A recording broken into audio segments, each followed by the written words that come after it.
I had always been drawn to the supernatural, the unexplained, and the eerie. That's why landing the job as the late-night host of The Witching Hour Radio was a dream come true for me. The radio station was perched on a desolate hill, hidden away from the prying eyes of the city, a relic of a bygone era where the crackling waves of AM frequencies carried tales of the mysterious and unexplained into the darkest corners of the night.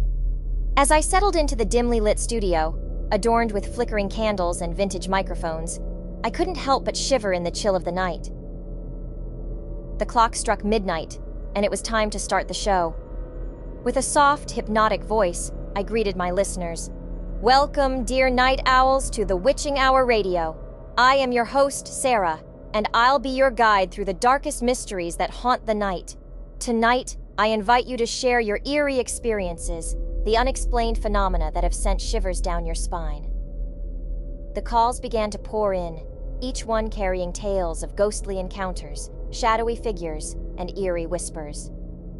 I was a master of suspense, weaving my velvety words around each caller's story, leaving the audience hanging on to every word. The night was progressing smoothly until one particular caller, a man with a deep, ominous voice, claimed to have knowledge of my life that sent a chill down my spine. He recounted eerie details about my daily routines, places I frequented, and even the color of my front door. I could feel a shiver of dread crawling up my spine as I listened to his unsettling revelations. "Who are you? How do you know these things about me?" I stammered, my voice trembling. My professionalism began to falter as I felt a growing unease. The caller chuckled, a cold, haunting sound. "I know more about you than you think, Sarah. I've been watching, waiting. You can't escape me." My heart raced as I disconnected the call, hoping that this was just a sick prank. But the caller didn't stop. He called back repeatedly, his voice growing more sinister with each call. "I know you're alone in that studio, Sarah. I'm coming for you." Fear gripped me, and I couldn't bear to take any more calls.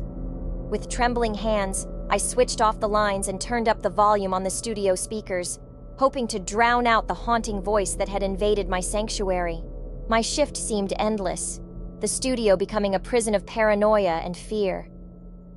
As the night wore on, I watched the clock with bated breath, waiting for my shift to end. The empty studio felt oppressive, the dim lights casting long, eerie shadows on the walls.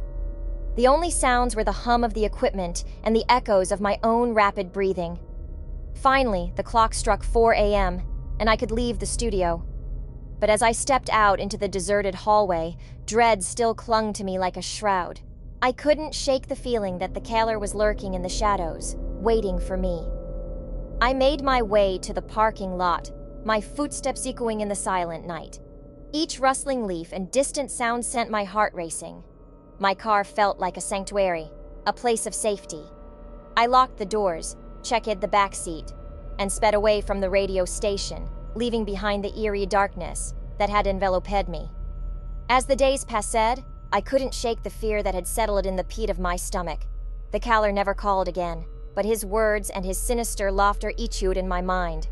I became paranoid, constantly looking over my shoulder, convinced that he was still watching me.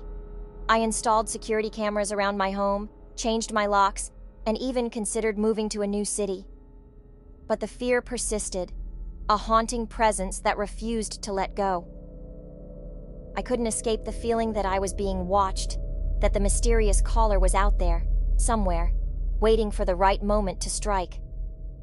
The Witching Hour Radio continued to air, and I continued to host the show, but the experience had changed me. The eerie stories and unexplained phenomena that had once fascinated me now filled me with dread. The line between reality and fantasy had blurred, and I couldn't be sure what was real anymore. Even though the caller never resurfaced, I lived in constant fear, haunted by the memory of that fateful night. The studio that had once been my sanctuary had become a place of nightmares, and the darkness of the night held secrets that I could never fully uncover.